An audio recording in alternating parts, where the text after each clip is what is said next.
Bonjour chers auditeurs de l'ODJ Média, notre internaute invité, Rachid Boufou, partage son avis et sa réflexion, dans un article qu'il a intitulé « Du domaine public au Maroc », qu'on écoutera ensemble dans ce podcast.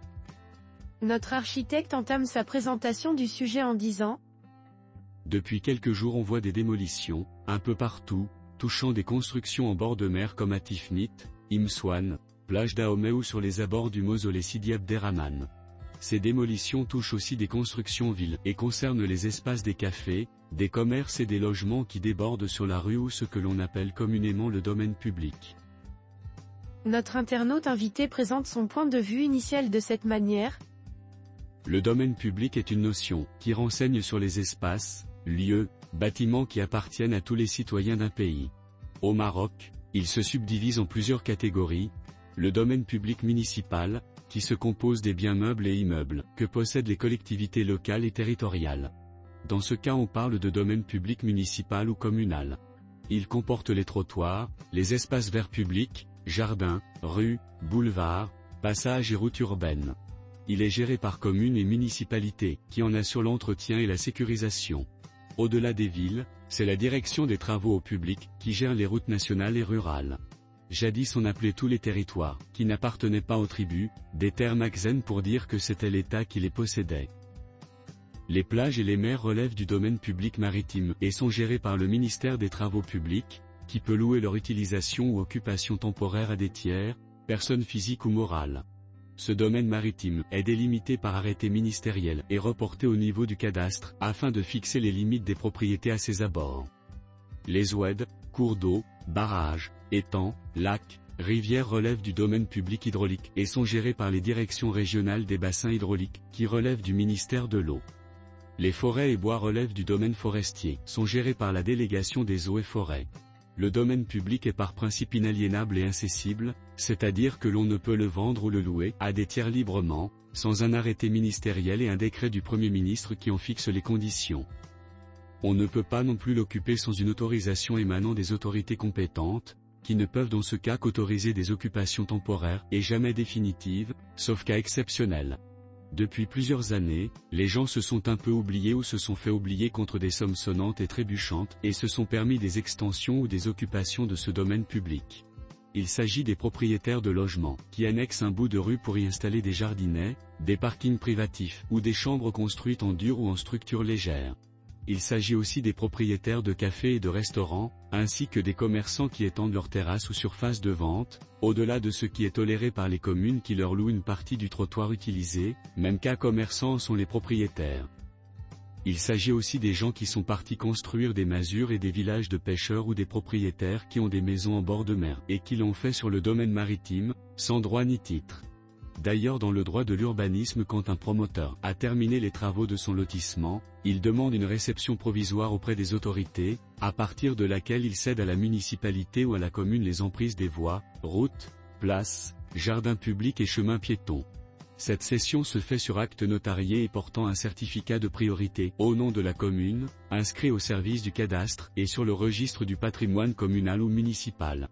C'est à partir de ce moment que la commune met en marche l'éclairage public à son compte et procède au ramassage des ordures ménagères et gère les routes carrossables qui deviennent sa propriété. L'auteur continue ainsi. Pour ce qui est du domaine maritime, depuis 2015, l'État a fait voter une loi, la 81.12 dite loi du littoral, qui fixe les règles d'occupation du domaine public maritime. Dans son article 15, la dite loi édicte: il est institué une zone non constructible, adjacente au littoral, d'une largeur de 100 mètres, calculée à partir de la limite terrestre de ce littoral.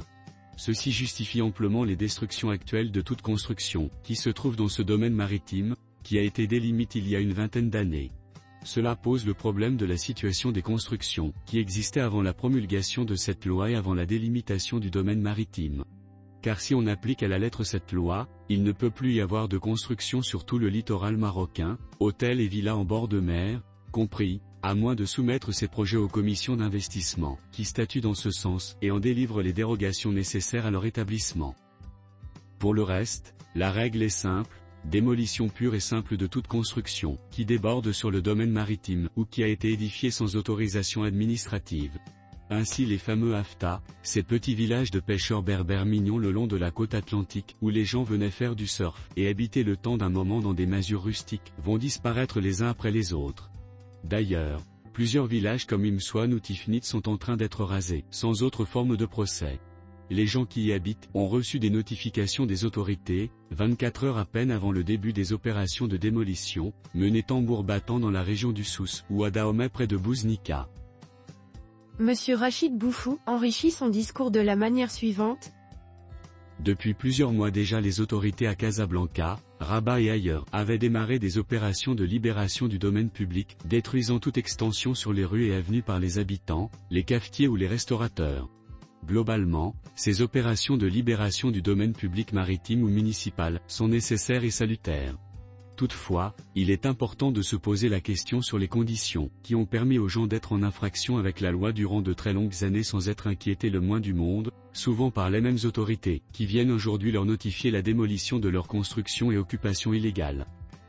Durant de longues années, et même à ce jour, dans certaines régions notamment au niveau des plages de Skirat, de Rosemary, Aroura, Sable d'Or ou dans le nord du pays, on a octroyé des autorisations d'aménagement et de réfection aux habitants, qui avaient acquis d'anciens cabanons en bois, jadis occupés par les colons, pour in fine, les démolir et construire des mastodontes en béton sur plusieurs niveaux, alors qu'ils ne possèdent toujours pas de titre foncier de leur propriété, car situés sur le domaine public maritime et donc appartenant à l'État qui leur loue une occupation temporaire, acquise auprès de l'administration des travaux publics.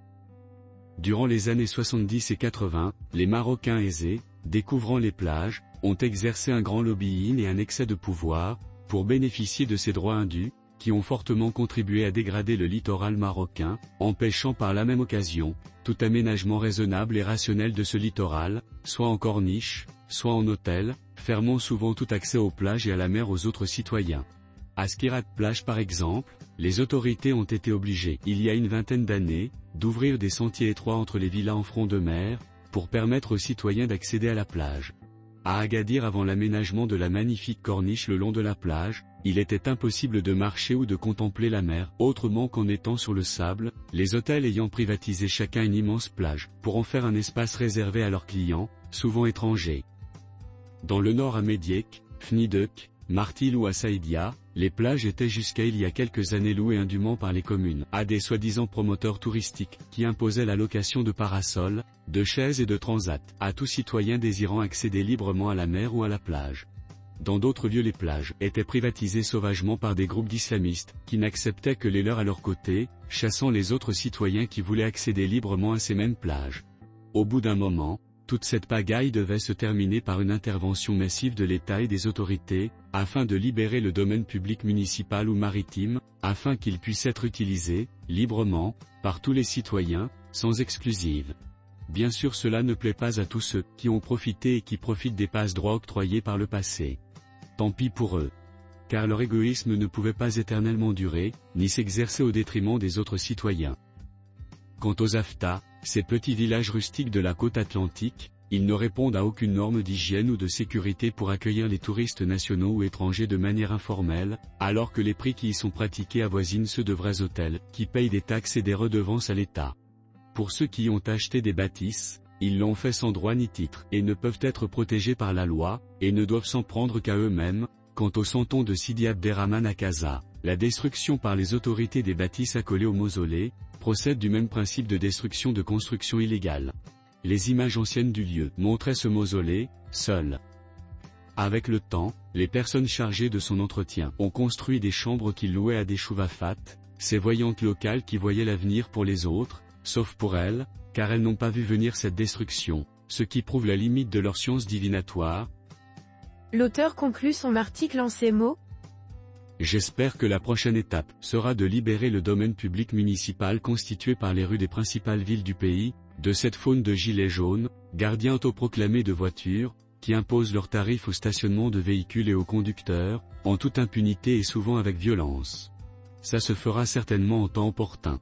Avec ces actions salutaires, applaudie par les citoyens, il faudra trouver aux élus et autres loufias de l'administration, d'autres sources de corruption, car sans celles-ci, les délivreurs de ces autorisations illégales ne le feraient pas, selon le principe pas d'intérêt, pas d'action. Il était temps car tous les dépassements n'ont leur source que dans des pratiques de corruption sous toutes ses formes, népotisme, soudoiement, impunité, abus d'autorité et de pouvoir. Le domaine public doit être libéré de toute occupation illégale sans droit ni titre. Il appartient à tous les citoyens du pays, qui ont le droit d'y accéder et d'en jouir librement sans contrainte. Les destructions actuelles entreprises par les autorités sont salutaires et nécessaires. Il ne faut pas y voir un dol commis vis-à-vis des anciens occupants, mais l'application stricte de la loi et du droit commun. Ces actions étaient attendues depuis des dizaines d'années, tant l'anarchie s'était installée pour ces occupations illégales. Quant aux familles qui brandissent les photos du roi et des drapeaux du Maroc en vociférant, à chaque fois que les autorités leur appliquent la loi et le droit, elles ne se posent jamais la question du pourquoi et du comment de leur occupation illégale, mais veulent imposer leur propre loi, indue, par la force et même par la violence.